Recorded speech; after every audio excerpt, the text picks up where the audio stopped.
नमस्कार मंडळी. गाजराचा हलवा तर बनवला. म्हणलं आज बनवूयात व्हायरल झालेली गाजराची रसमलाई. बनवून तर पाहिली, अगदी अप्रतिम झालेली आहे. अगदी सोप्या पद्धतीने आणि लवकरात लवकर बनते ही गाजराची रसमलाई. तुम्हीही नक्की ट्राय करा. रसमलाई बनवण्यासाठी मी गाजर घेतलेली आहेत. गाजरावरचा लेअर काढून घेतलेला आहे आणि गाजराचे बारीक बारीक काप करून घेतलेले आहेत. हे गाजराचे काप मी मिक्सरला बारीक करून घेणार आहे. त्या अगोदर मी एका पातेल्यामध्ये एक अर्धा लिटर गोकुळचे दूध घेतलेले आहे. गोकुळचे दूध हे घट्ट असते, त्यामुळे रसमलाई खूप छान होते. आणि ते पातेल्यामध्ये उकळायला ठेवलेले आहे. तोपर्यंत मी गाजर बारीक करून घेतलेला आहे मिक्सरमध्ये. एका कढईमध्ये मी मोठा चमचा तूप घेतलेले आहे. त्यामध्ये 2 चमचे साखर घातलेली आहे आणि त्यामध्येच बारीक केलेला गाजर मिक्स करून घेतलेला आहे. 5 मिनिटांसाठी मी वाफेवरती शिजू दिलेले आहे. त्यामध्येच एक अर्धा वाटी रवा घातलेला आहे आणि 1 वाटी दूध. अर्ध्या वाटी रव्यासाठी 1 वाटी दूध हे अचूक प्रमाण आहे.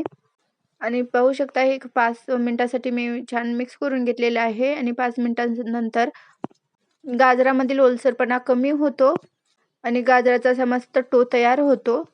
त्यासोबतच मी एका चाळणीमध्ये तेल लावून घेतलेले आहे आणि एका चमच्याच्या साहाय्याने शिजवलेला गाजर घेतलेला आहे आणि त्याचे असे छान प्रकारे बॉल बनवून घेतलेले आहेत. सर्व साईज एक समान करून घेतलेली आहे आणि पाहू शकता, एकदम छान असे हे बॉल मी तयार करून घेतलेले आहेत. आता हे बॉल मी वाफळून घेणार आहे. त्यासाठी एका पातेल्यामध्ये मी पाणी गरम करून घेतलेले आहे आणि त्यावरतीच ही चाळणी ठेवून दिली. बॉल वाफळेपर्यंत पाहू शकता, दूध छान घट्ट झालेले आहे. त्यामध्ये अर्धी वाटी साखर घालून घेतली.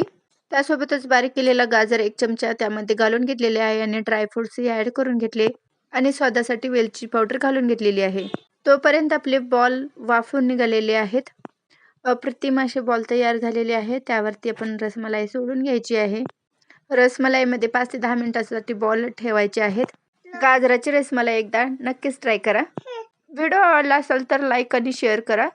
धन्यवाद.